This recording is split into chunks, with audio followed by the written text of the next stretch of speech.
अब तू हटा ले बुराई से मन को, अब तू हटा ले और सुधर जाए तेरा ये जीवन धीरे धीरे चली जा रही है उम्र धीरे धीरे, पल पल और आठों पहर धीरे धीरे।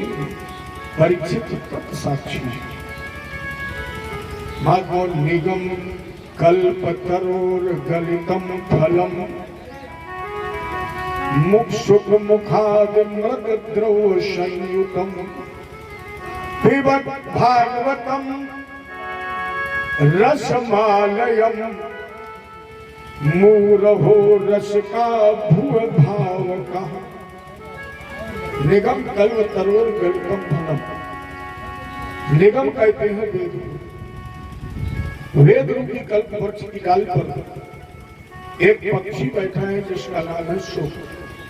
सुख माने तोता। और आप सबको पता है कि तोता जिस डाल पर बैठकर जिस फल को काट ले वो उस वृक्ष का सबसे मीठा फल होता है। या यह भी कहा जा सकता है कि वो काटता हो खट्टे फल को या कड़वे फल को। परमात्मा ने उसके मुख में ऐसा प्राकृतिक गुण भर दिया हो कि कड़वा फल भी मीठा हो जाता हो।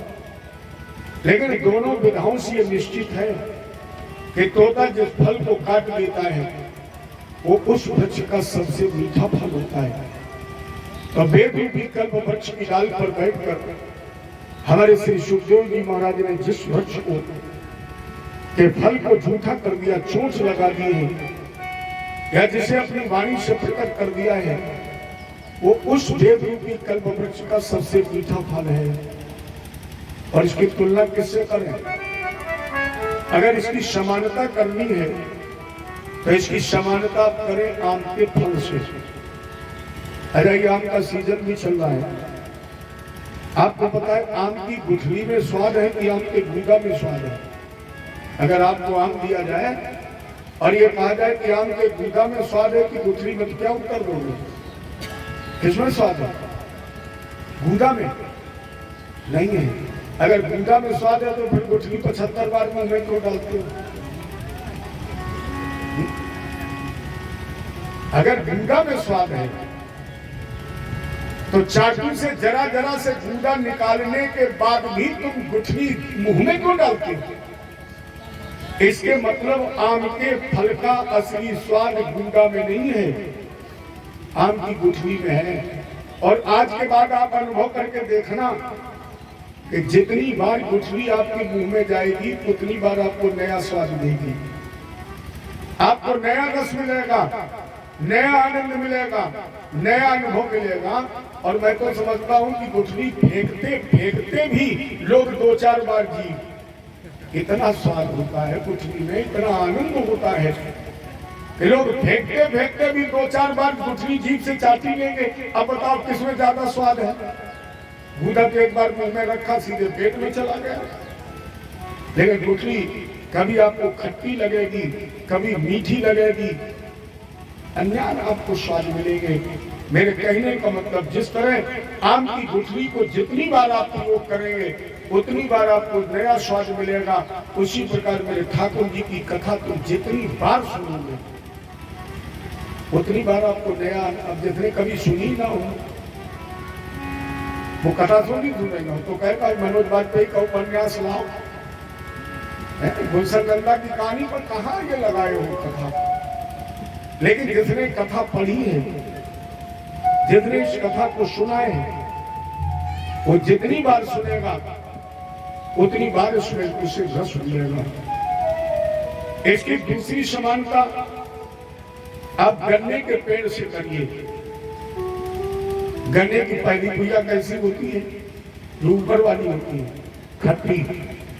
लेकिन जैसे जैसे आप नीचे की तरफ गन्ने की पुइया को चूसते जाएंगे मिठास बढ़ती जाएगी लेकिन ताकत भी ज्यादा लगती जाएगी। सबसे अंतिम पूजा जो होती है, जैसे जरूथल भी बोलते हैं, सबसे ज्यादा मीठी होती है, लेकिन उसको वही चूस सकते हैं जिसके दांत मजबूत होते हैं। सबसे ज्यादा गाढ़ा रस है, सबसे ज्यादा स्वाद है, सबसे ज्यादा मीठी है, लेकिन उसको वो वही प्रयोग कर सकते हैं जिसके दांत बहुत मजबूत हो। पहली पूजा नहीं होगी तो आखिरी वाली पूजा बन जाएगी। पहली वाली तोड़ ही पहली पूजा ही तो आखिरी बनती है। उसी तरह जैसे जैसे आप भागवत की कथा को एक एक करके सुनते जाएंगे, दिन बढ़ते जाएंगे, इतना रस मिलने लगेगा, इतना आनंद मिलने लगेगा कि लोग ये कहने लगेंगे कि महाराज जी 7 दिन हो गए, पता ही नहीं लगता है कब 7 दिन हो गए। और वो मिठास में मिलेंगे, वो आनंद मिलेगा। इसलिए इसे एक एक क्षण पियो। सुनो भी भागवतम, इसे एक एक क्षण पियो, इसका रस स्वादन करो। अब इसको किसने लिखा, क्यों लिखा और इसके लिखने का उद्देश्य क्या है, इस कथा को तब सुना जाए जब ये बातें जान ली जाए कि आखिर इस ग्रंथ को किसने लिखा, क्यों लिखा, इसके लिखने का उद्देश्य क्या है, और इसका आयोजन अगर हम कराते हैं तो इससे हमें लाभ क्या मिलता है। क्योंकि आज की महंगाई में भगवान की इस कथा का खर्चा कम से कम 2-2.5 लाख रुपया होता है, कम से कम। अगर आप पर्सनल कथा कराएं तो 4-6 लाख रुपया खर्च होता है। तो इतना धन हम खर्च करें, इससे में क्या मिलता है, ये जानना बहुत जरूरी है। क्योंकि मानस करे बिन जाने ना होए प्रतीति, बिन प्रतीत होए नहीं प्रीति, बिना प्रीत ना भक्त गणाई,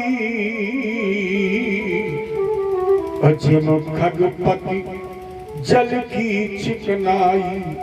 बिन जाने, जब तक जानोगे नहीं, इसे समझोगे नहीं, इसे परखोगे नहीं, तब तक इसके प्रति तुम्हें प्रेम नहीं होगा।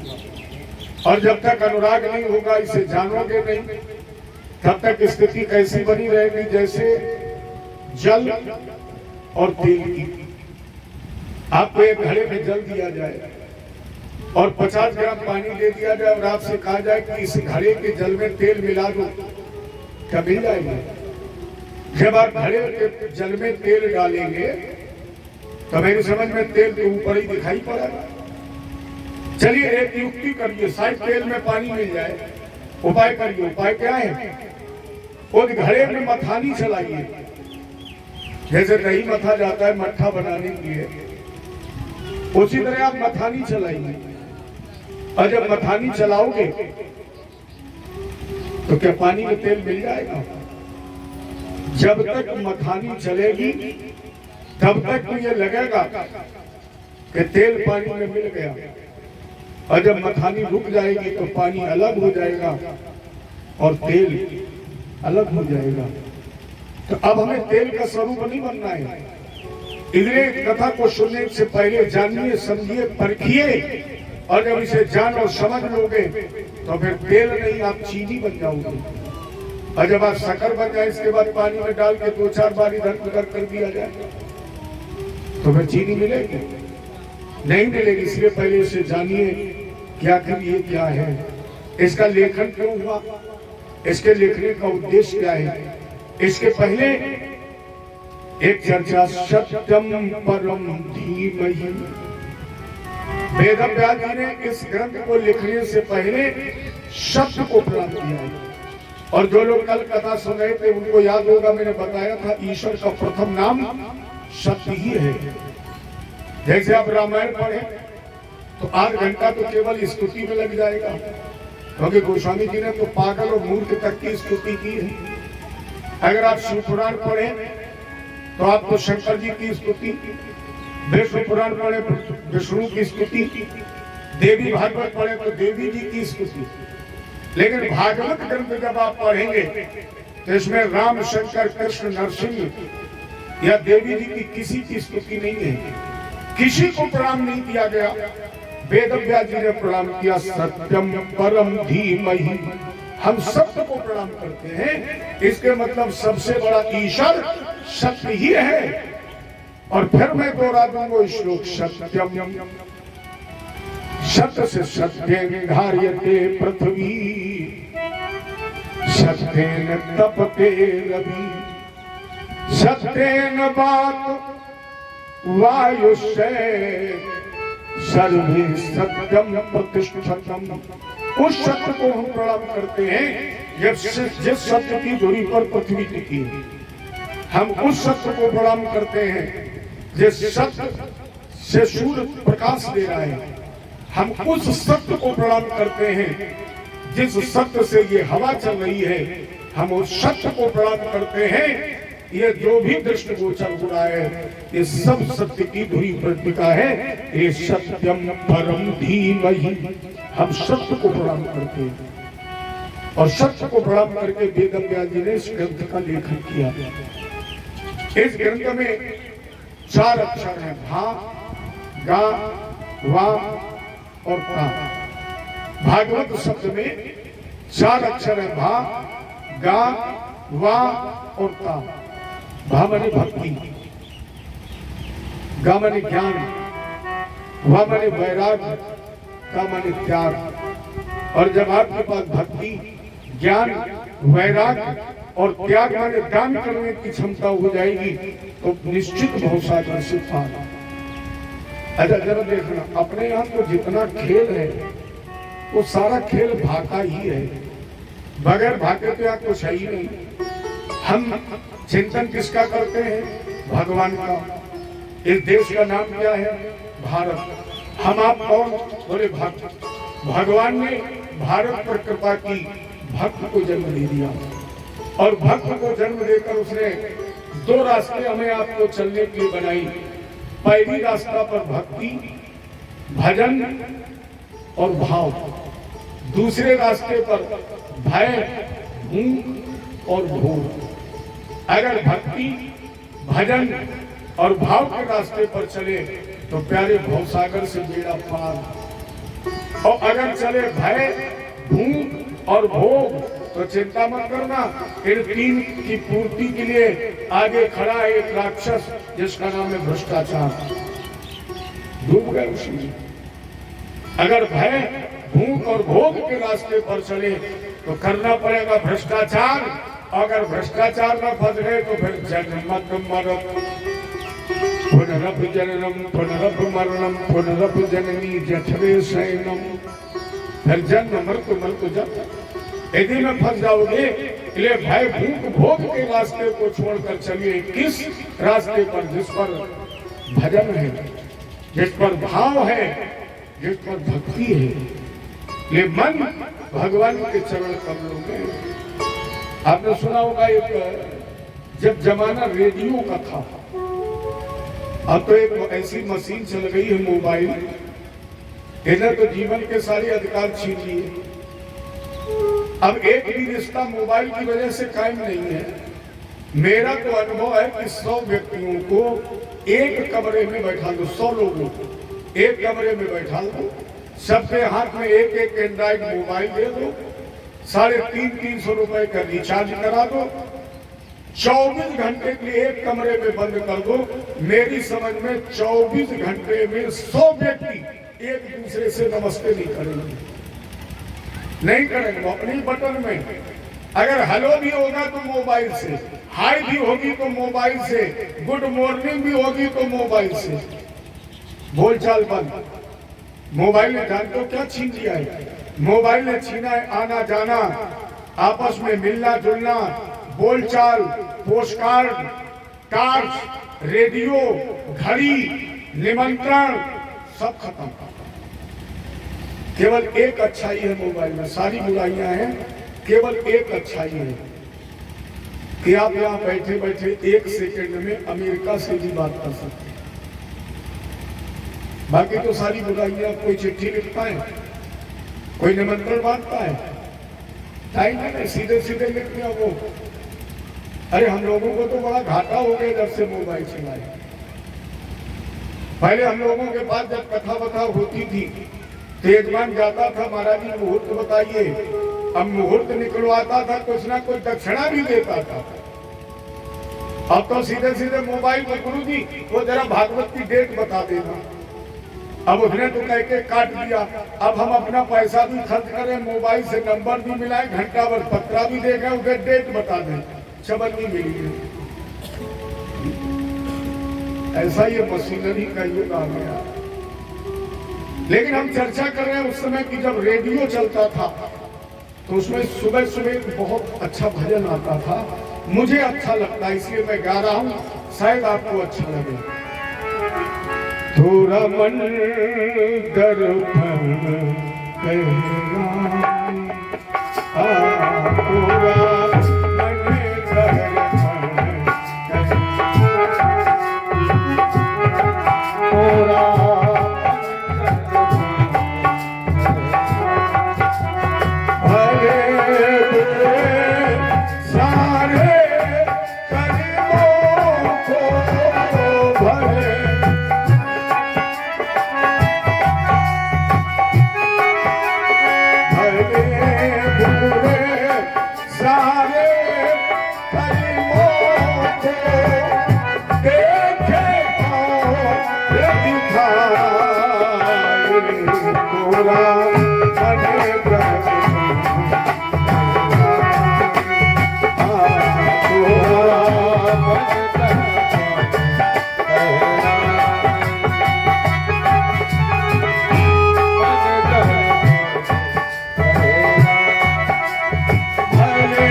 मन ही देवता, मन ही ईश्वर, मन से बड़ा न कोई।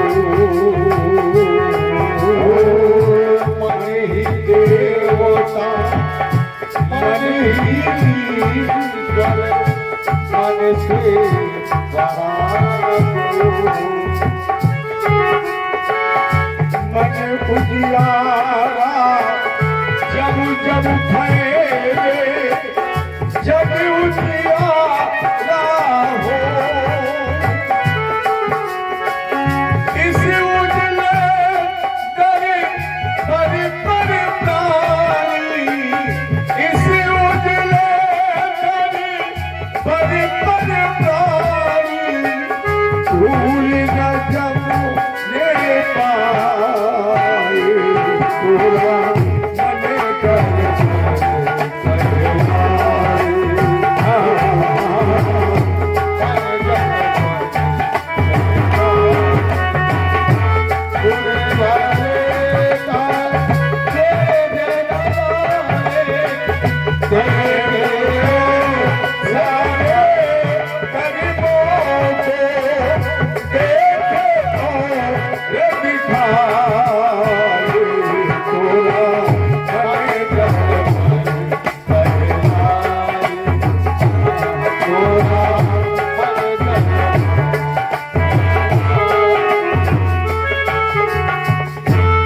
की कलियां दुख के कांटे मन सबका आधार। सुख की कलियां दुख के कांटे मन सबका आधार। मन से कोई बात छुपे ना मन के हरगा।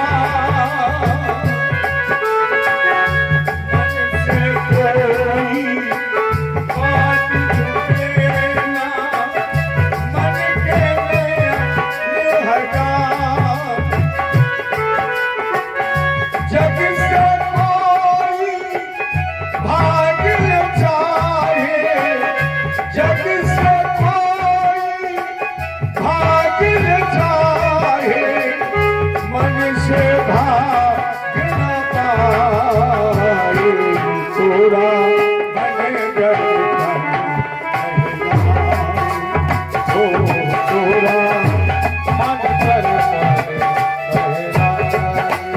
ओ तोरा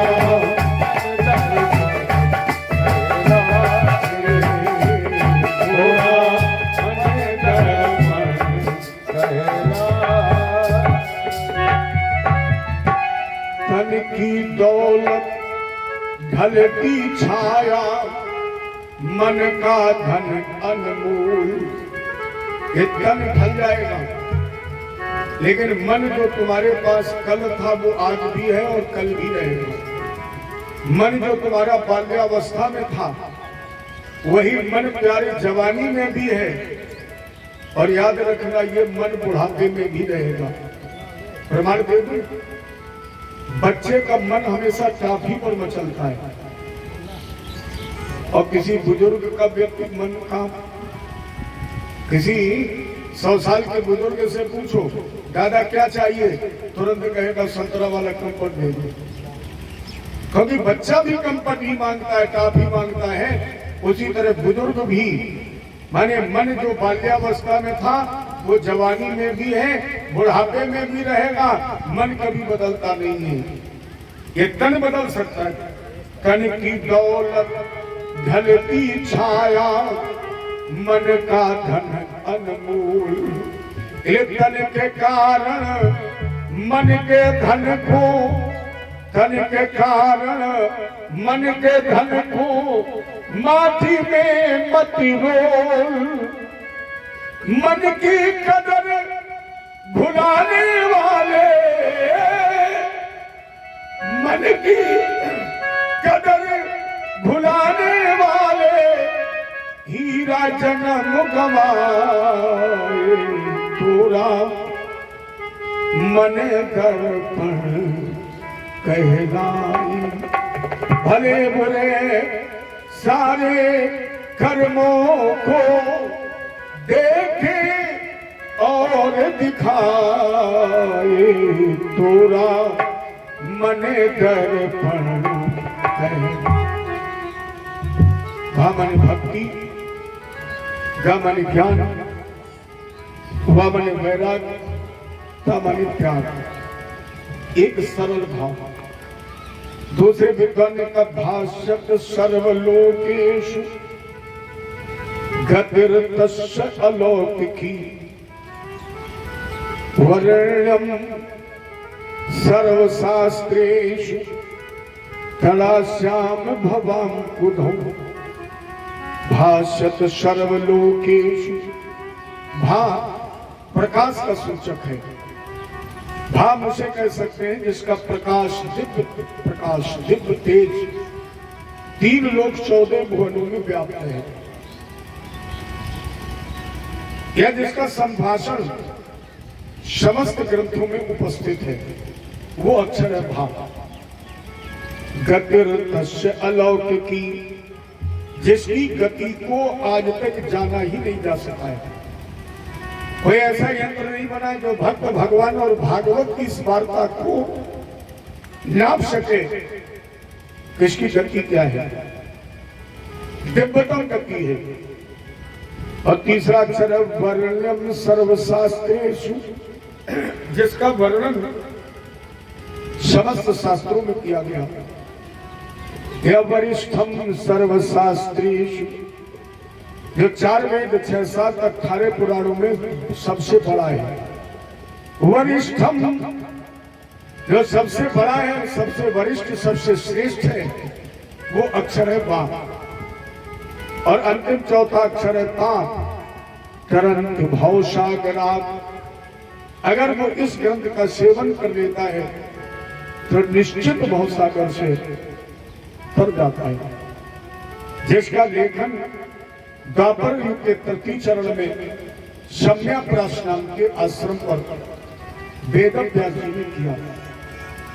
शौनक जी ने कहा महाराज जी तब तो ये चर्चा मुझे सुनाई है, क्या इस ग्रंथ का लेखन वेदव्यास जी ने क्यों किया? सूत सूत महाभाव, हे सूत महाराज, हे बादरायण शिष्य, कृपा करके मुझे बताइए कि इस ग्रंथ का लेखन क्यों हुआ, कैसे हुआ? यान वेद विदाम श्रेष्ठो भगवान बादरायण। हे बादरायण शिष्य, सूत जी बताइए मुझे। तो सूत जी ने कहा शौनक महात्मा द्वापरे शमन प्राप्ते तृतीय युग पर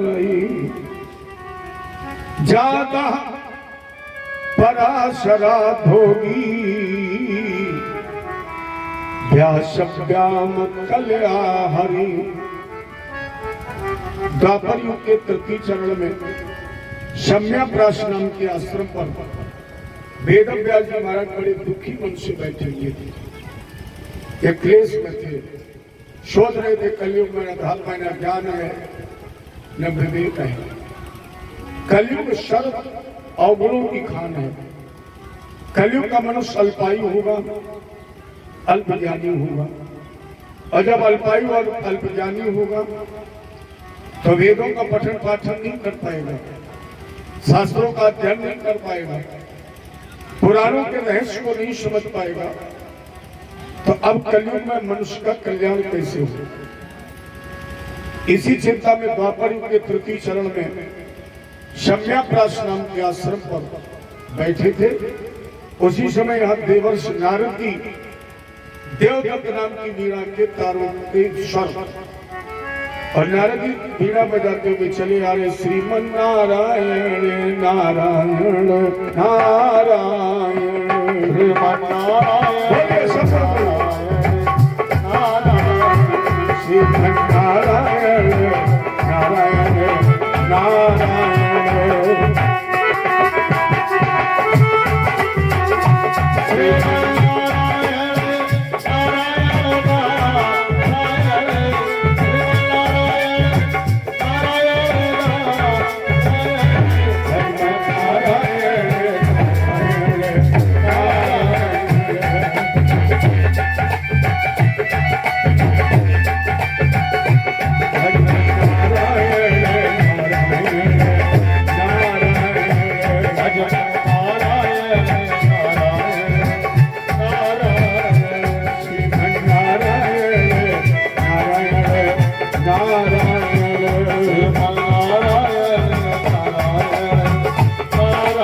नारायण नारायण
ऐलान कर रहे थे नारद श्रीमान नारायण। जैसे वेद व्यास जी को देखा, महर्षि तुम्हारे दुख का कारण। वेद व्यास जी ने कहा देवर्षि आपको बताएं, मैंने 4 वेदों का विभाजन किया है, 6 पुराणों की रचना की है, और इन पुराणों के बाद मैंने जय समाहिता, जैसे आजकल हम आप महाभारत के नाम से जानते हैं, इसका वेद व्यास जी ने नाम रखा था जय समाहिता, और इसमें थे श्लोक 24,000। इसमें महाभारत में श्लोक है 1 लाख, और इसका नाम है महाभारत। इतने ग्रंथों की रचना करने के बाद भी मुझे शांति नहीं मिली, मन बड़ा व्यथित बेचैन है। मेरा कल्याण और इस जन कल्याण। नारद जी ने कहा देखो जितने भी ग्रंथ लिखे हैं इसमें तुमने भगवान की महिमा गाई है, लेकिन अब एक ग्रंथ लिखो जिसमें भगवान की नहीं भक्त की महिमा गाई जाए। जब भक्त की महिमा गाओगे तो तुम्हें शांति मिलेगी। नारद जी ने प्रामाणिकता के तौर पर अपने जन्म का वृत्तांत सुनाया। देवर्षि नारद जी ने कहा कि मैं पूर्व जन्म में एक दासी पुत्र था। जिस समय मेरा जन्म हुआ दैयोग से मेरे पिता का स्वर्गवास हो गया। परिणाम स्वरूप मेरी मां दूसरों के घर में चौका बर्तन करने लगी, झाड़ू पोछा लगाने लगी, और मैं अपनी मां के साथ निवास करने लगा। एक दिन कुछ संत उस नगर में पधारे, और मैंने मां के आदेश से चातुर्मास माने 4 महीने तक और महात्माओं की सेवा की, सत्संग किया। और जब 4 महीने के बाद वो संत जाने लगे तो मैंने कहा गुरु जी मुझे भी अपने साथ ले चलो, क्योंकि सत्संग में वो आनंद है, सत्संग में वो रस है। एक बार जिसे नशा लग जाए उसे फिर सत्संग के अलावा तो दिखाई नहीं पड़ता है। तो मैं तो उन संतों के सानिध्य में इतना रम गया, मुझे पता लगा मेरे गुरु जी जा रहे। मैंने कहा महाराज जी मुझे भी अपने साथ ले चलो। महात्माओं ने कहा जरूर मैं तुम्हें ले चलता, लेकिन अभी तो तुम्हारी माँ है, और बेटे के लिए सबसे बड़ा भगवान, सबसे बड़ा तीर्थ, सबसे बड़ी गंगा माता पिता की सेवा है। इसलिए पहले तुम माँ की सेवा करो। महात्मा लोग तो चले गए और मैं उनका निर्देश समझ करके अपनी माँ की सेवा में लग गया। लेकिन मैं सोचा करता था कि मेरी भक्ति में, मेरे सत्संग में कहीं ना कहीं मेरी माँ बाधक है। तो अगर मेरी माँ ना होती तो शायद मुझे संग छोड़ करके गए ना होते। एक दिन मेरी माँ गौशाले में गऊ का दोहन करा रही, उसी समय मेरी माँ को एक सर्प ने डस लिया, और जैसे सर्प ने डसा मेरी माँ का भी स्वर्गवास हो गया। मैं अंदर अंदर से तो बड़ा प्रसन्न था, सोच रहा था कि संत सेवा में मेरी माँ बाधक थी, ये मुझे छोड़ करके चली गई। लेकिन बाद जगत में मैं बहुत रोया भी, अपने माँ का अंतिम संस्कार किया और स्वच्छंद विचरण करने के लिए चल पड़ा, क्योंकि अब मेरे भजन में, मेरी भक्ति में, मेरे भाव में कोई बाधक नहीं था। एक दिन मैं बैठा हुआ भगवत चिंतन कर रहा था, महर्षि मेरे हृदय में एक दिव्य तेज प्रकट हो गया। और वो तेज कैसा था? आप लोगों ने पढ़ा होगा, नव कंज लोचन कंज मुख कर कंज पद कंजारुणम। जो तेज, जो मूर्ति, जो प्रकाश मेरे मन मंदिर में दीप के रूप में प्रज्वलित हुआ, उसका एक एक अंग कमल की पंखुड़ी की तरह नाजुक कोमल था। बनमाली घनश्यामा पीतवासा मनोहर कांची कलाप रुचरोल सन मुकुट कुंडला, जिनके कानों में मकरक कुंडल बिजली की तरह कौंध रही थी, जिनके नेत्र हिरण की तरह चपल थे, जिनके गले में पड़ी हुई बनमाल का नीचे वाला शिरा मेरे गोविंद के पैर के अंगूठे तक छूहा। एक क्षण के लिए मुझे ये दर्शन हुआ और इसके बाद वो ज्योति अंतर्हित हो गई। अब मेरे मन में अंधकार हो गया, मैं उसे ही ढूंढने लगा, रोने लगा, छटपटाने लगा। तो एक आकाशवाणी हुई कि हम तुम्हें अगले जन्म में मिलेंगे। मेरा चिंतन करते रहो। एक दिन चिंतन करते करते मैं जिस वृक्ष के नीचे बैठा था उस पर बिजली गिर गई, और जैसे बिजली गिरी तो मैं भी उस वृक्ष के साथ जलकर भस्म हो गया और सूक्ष्मतम रूप से मैं ब्रह्मा के शरीर में प्रवेश कर गया। भक्ति की थी ना मैंने उस जन्म में, मैंने भजन किया था, सत्संग किया था। ये मैं से मेरा दूसरा जन्म ब्रह्मा की गोद में नारद के रूप में हो गया और मुझे ये देवदत्त नाम की बीना मिल गई। मैं इसी के द्वारा हर संकीर्तन करता हूँ। ये भक्ति का महत्व है। इधर अब तुम भक्तों की कथा गाओ। प्रणाम स्वरूप वेद व्यास जी ने गणेश जी को लेखक बनाया और श्रीमद् भागवत की अमर कथा, मंगलमयी कथा का लेखन किया। लिखने के बाद ये चर्चा चली किसे पढ़ाया किसे जाए। वेद व्यास जी ने कहा कि सुखदेव जी को ये कथा पढ़ाओ, जबकि सुखदेव जी निराकार उपासक हैं। ये मूर्ति पूजक नहीं है, निराकार उपासक है। अभी आप एक मिनट जरा ध्यान देना। अपने आप दो लोग ज्यादा मानते हैं, एक तो साकारोपासक है, एक निराकारोपासक है। एक मूर्ति पूजक है, एक मूर्ति के विरोधी है। लेकिन अगर आप गहन अध्ययन करेंगे तो दोनों में कोई विषमता नहीं है। ये केवल लोगों ने समाज को भ्रमित करने के लिए रास्ता बनाया। जैसे आंख, आप लोग बहुत गहराई से समझना, साकार और निराकार क्या है। आंख और आंख की रोशनी।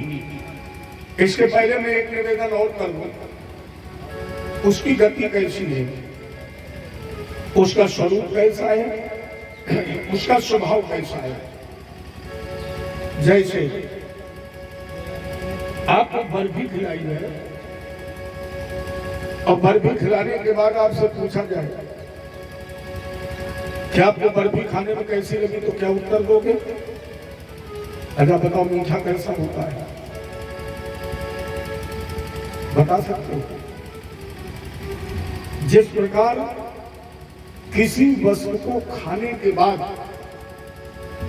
आप उसका अनुभव कर सकते हैं, दूसरे को बता नहीं सकते, उसी तरह प्यारी ईश्वर अनुभव का विषय है, ईश्वर अनुभूत का विषय है, ईश्वर वाणी का विषय नहीं है। वाणी के द्वारा उसका वर्णन नहीं किया जा सकता है। फिर भी संक्षिप्त रूप में निराकार और साकार क्या है? आंख और आंख की रोशनी। आंख साकार रूप है और इसके अंदर जो प्रकाश है ये निराकार रूप है। अगर आपको परमात्मा साकार आंख दे दे और निराकार प्रकाश ना दे तो दिखाई पड़ेगा। अगर निराकार प्रकाश तो है, सूर्य निकला है, प्रकाश है, लेकिन अगर आपके पास साकार आंख ही ना हो तो आपको दिखाई पड़ेगा। फिर भेद कहां है? जैसे आंख माने साकार बगैर निराकार ज्योत के नहीं देख सकती है,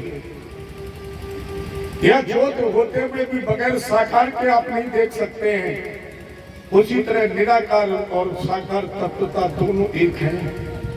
भ्रमित मत होइए, दोनों एक हैं। दूसरी तरह जैसे आपने समुद्र देखा होगा,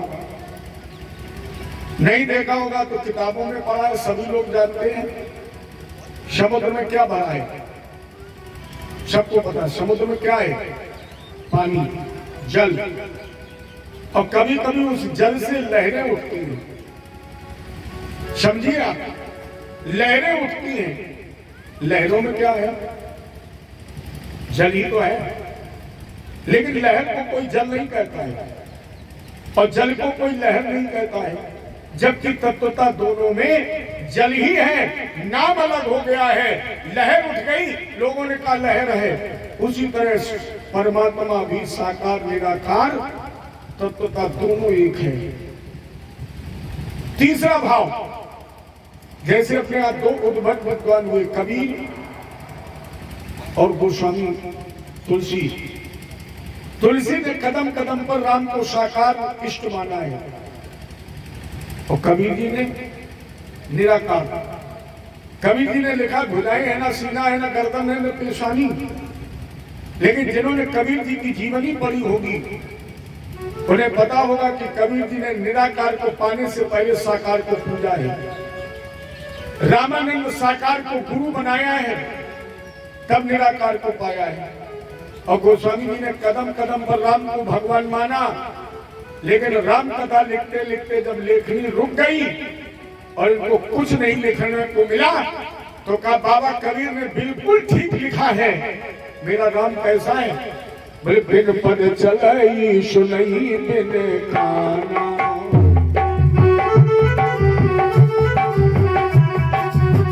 बिन पद चलाई सुनई बिन खाना, बिन कर कर तो करई तुझे गाना।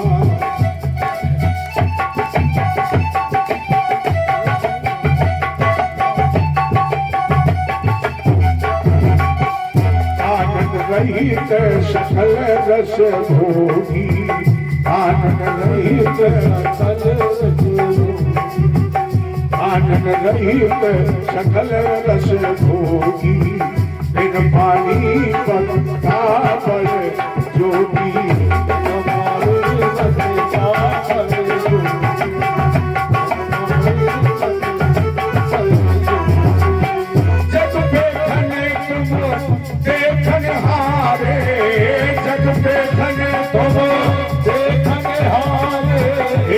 हर शंभु चावन हारे, हर शंभु चावन हारे, ना जाने मरम तुम्हारा, न जाने मरम तुम्हारा, देव न जाने मरम तुम्हारा, और तुम्हें को जानने हारा,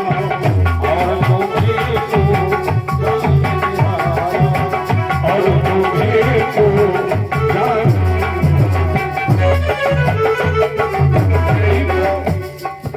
कबीर जी ने भी लिखा है। बाबा ने क्या लिखा? मुख ही बगैर मुख के, बिन बाणी पत्ता बड़ जोगी। बिना बाणी के बोलता है, बिन कर कर्म करई विधनाना। और कबीर जी ने भी तो यही लिखा, जब अंतर कहाँ है? कबीर जी ने भी तो लिखा है खुदाई है ना सीना है ना गर्दन है ना पेशानी। और वही गोस्वामी जी लिख रहे बिन पद चलई सुनई बिन खाना। फिर अंतर कहाँ है? खमखम आप परेशान हो, कोई कह रहा साकार कोई निराकार, लेकिन याद रखना तत्वता वो एक ही है। एको हम ब्रह्म द्वितीयो नास्ति। ब्रह्म एक है, दूसरा न था न है और न होगा। चाहे उसे आप राम कहें, चाहे उसे कृष्ण कहें, चाहे शंकर कहें, चाहे खुदा कहें, चाहे गॉड कहें, चाहे अल्लाह कहें, लेकिन ईश्वर एक था, एक है और एक ही रहेगा। अच्छा, जब ये बाबा ने लिखा तो लोगों ने पूछा, आपने लिख दिया तेऊ न जाने मरम तुम्हारा। आपने कहा कि उसका पार तो ब्रह्मा विष्णु भी नहीं पाते हैं, और जब उसका मर्म ब्रह्मा विष्णु और शंकर नहीं पाते हैं तो फिर हमें कैसे मर्म मिलेगा? गोस्वामी जी ने कहा जो लिखने में कठिन है, जो पढ़ने में कठिन है, जो सुनने में कठिन है, वो मिलने में बहुत सरल है। कैसे मिलेगा? बाबा ने कहा राम ही केवल प्रेमो प्यारा, राम ही केवल, राम ही केवल प्रेम प्यारा, राम ही केवल प्रेम प्यारा, जान ले जो जान ले,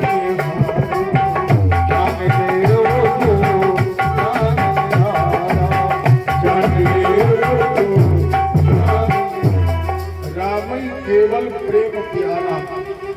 परमात्मा केवल प्रेम से ही मिलता है और उससे मिलने का कोई दूसरा उपाय नहीं है।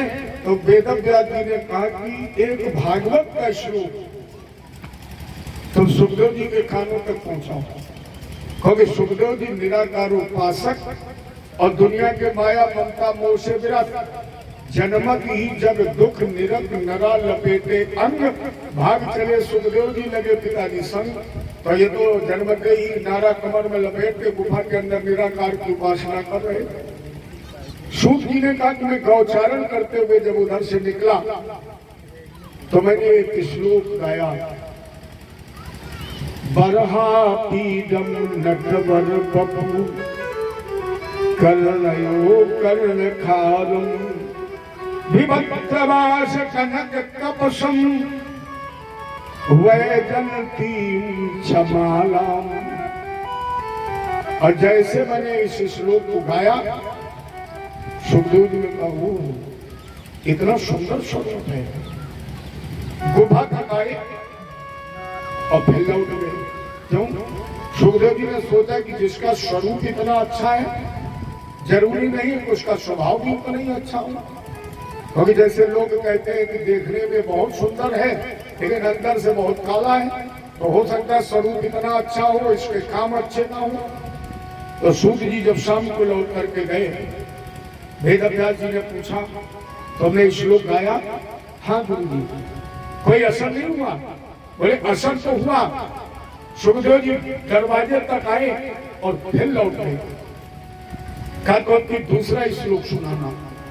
तो जब सूत जी दूसरे दिन गांव में चराने गए तो भागवत जी का श्लोक गा रहे थे, अहो पतियम इस तन काल कूटम, बकी बने पूतना, कंसेन प्रहिता घोरा, पूतना बाल घातनी। पूतना कंस की भेजी हुई बकासुर की बहन, जब से अपने स्तन में हलाहल कालकूट विश्व पेट रखा है, जो भगवान को मारने गई थी, भगवान ने उसे वो धाम दिया है जो धाम इन्होंने अपनी मैया यशोदा के लिए बनवाया था। सुखदेव जी ने कहा जब पूतना मारने गई तब भगवान ने यशोदा जी वाला धाम दे दिया, और अगर कहीं पूतना भगवान को प्रेम से स्तनपान कराने गई होती तो भगवान उसे कौन धाम देते। सोचा सुखदेव जी ने कि जिसका स्वरूप इतना अच्छा है उसके स्वरूप से तो कहीं स्वभाव अच्छा है।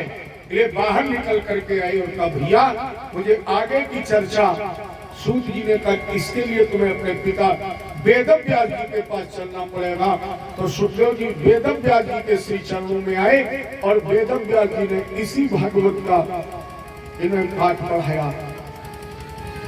यदा मृदे कौरो संजयानाम, ओ वीरेष्वथो वीर गतम गतेषु, ब्रगोदराभिगदापि मर्षयि, अभग्नोरुदण्डे धृतराष्ट्रपुत्री, यदा मृदे कौरव संजयानाम। जिस समय महाभारत का युद्ध हुआ, महात्मा भारत सारे विश्व का गुरु है। भारत जैसी संस्कृति, भारत जैसी सभ्यता, भारत जैसा संस्कार आपको पूरे विश्व में कहीं नहीं मिलेगा। जिस देश में अनेकता में एकता, 11 धर्मावलंबी अपने भारत में हैं। पूरे विश्व में 11 धर्म हैं और पूरे विश्व के 11 धर्मावलंबी भारत में रहते हैं। लेकिन उन विरोधाभासी धर्मों के होते हुए भी ये भारत एक है, एक था, एक रहेगा। भारत अखंड था, भारत अखंड है, भारत अखंड रहेगा।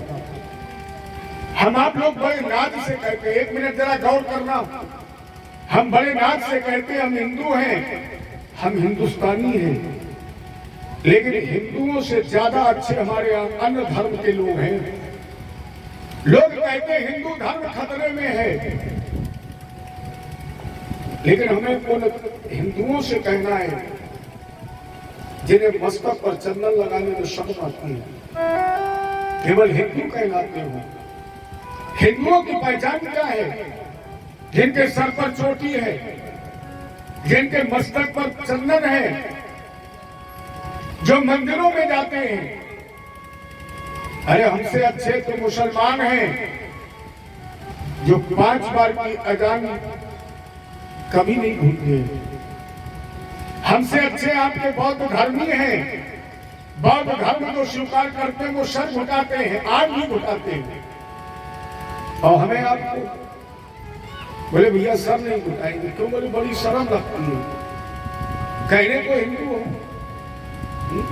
पूजा करने में शर्म लगती है, मंदिर जाने में शर्म लगती है। हमसे अच्छे तो दिगंबर जैनी है, जो जैन धर्म के दिगंबर बनते हैं, वो अपने तन पर एक धागा नहीं रखते हैं।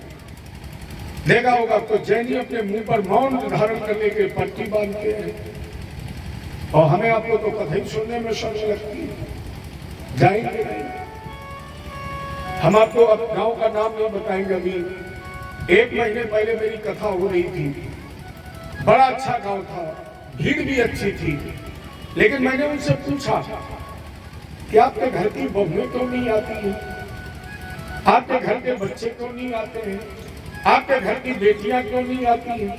बोले गुरुजी हमारे घर की बहुएं कभी दरवाजे पर नहीं निकलती है, हमारे घर की बेटियां दरवाजे पर नहीं। हमने कहा बहुत अच्छी बात है, मर्यादा होनी चाहिए।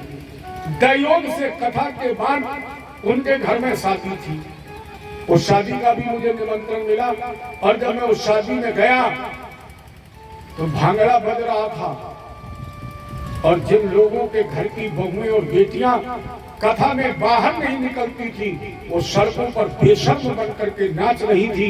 यही तुम्हारी संस्कृति है, यही तुम्हारा धर्म है, यही सभ्यता है। भगवान की कथा सुनने में शर्म लगती है, चंदन लगाने में शर्म लगती है, चोटी रखाने में शर्म लगती है, धोती कुर्ता पहनने में शर्म लगती है, कीर्तन गाने में शर्म लगती है, कथा सुनने में शर्म लगती है। उन शर्मदारों से पूछो, जब उनके घर की लड़कियां और बहुएं बारात में सड़कों पर धुनों पर नाचती हैं, तब उन्हें शर्म नहीं लगती है? जो मोटरसाइकिल से भी उधर से निकलता है, वो भी खड़ा होकर के तुम्हारा 10 मिनट डांस देखता है, तब तुम्हें शर्म नहीं लगती है?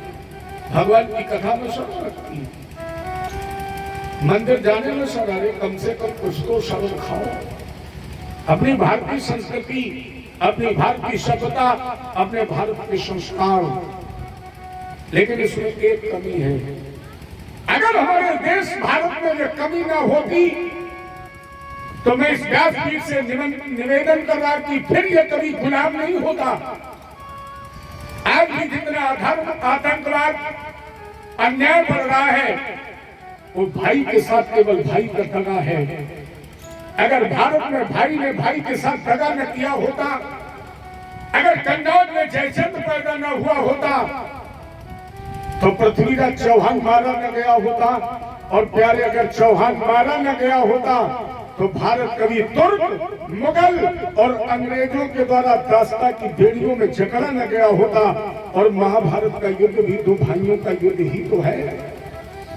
महाभारत का युद्ध भी 2 भाइयों का युद्ध ही तो है। अरे हमी ने हमी को खाया न होता, हमी ने हमी को जो खाया न होता, तो गैरों ने कब जमाया न होता तो खैरों ने कबूजा जमाया न होता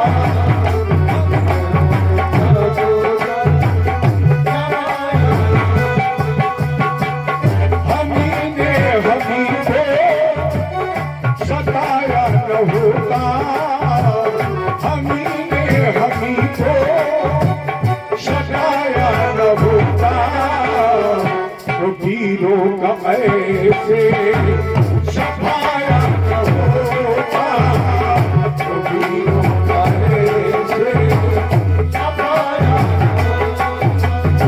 ये निवेदन इसलिए है आपसे कि मैं जब इस गांव के लिए चला तो मैंने देखा इस गांव के बाहर एक गेट बना हुआ है। मुझे नाम तो याद नहीं है लेकिन उसमें लिखा हुआ है स्वतंत्रता संग्राम सेनानी। और मैं ये गा इसलिए रहा कि मेरे नाना भी स्वतंत्रता संग्राम सेनानी थे। मेरे नाना और अभी 4-6 साल पहले उन्होंने स्वर्गवास किया है। तो जरूर वो कहीं ना कहीं इस गांव में आए होंगे, जरूर कहीं ना कहीं उनका संपर्क रहा होगा। इसलिए उनको श्रद्धा सुमन और जो इस गांव के हमारे सेनानी रहे जिन्होंने इस देश पर अपने को कुर्बान किया, बलिदान किया, उनके श्री चरणों में इस प्यार से श्रद्धा सुमन और निवेदन। हमी ने हमी को जो खाया न होता हमी ने हमी को जो खाया न होता तो गैरों ने कबूजा जमाया न होता तो गैरों ने कबूजा जमाया न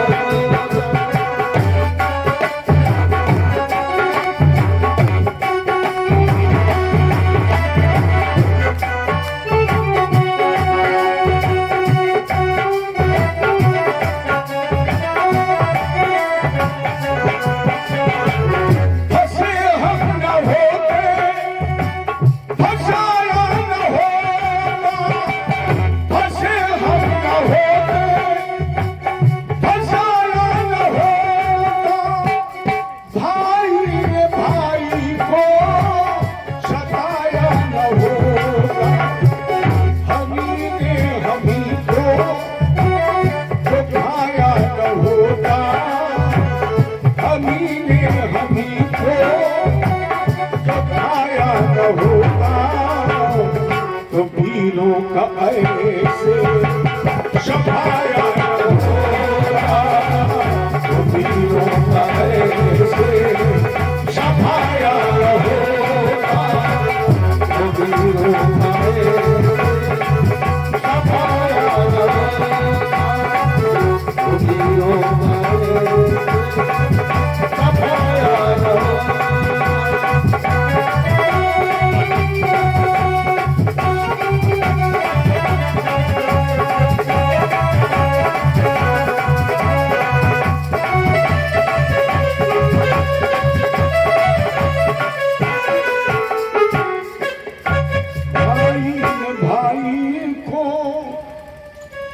फसाया न होता तो वीरों का ऐसे सफाया न होता।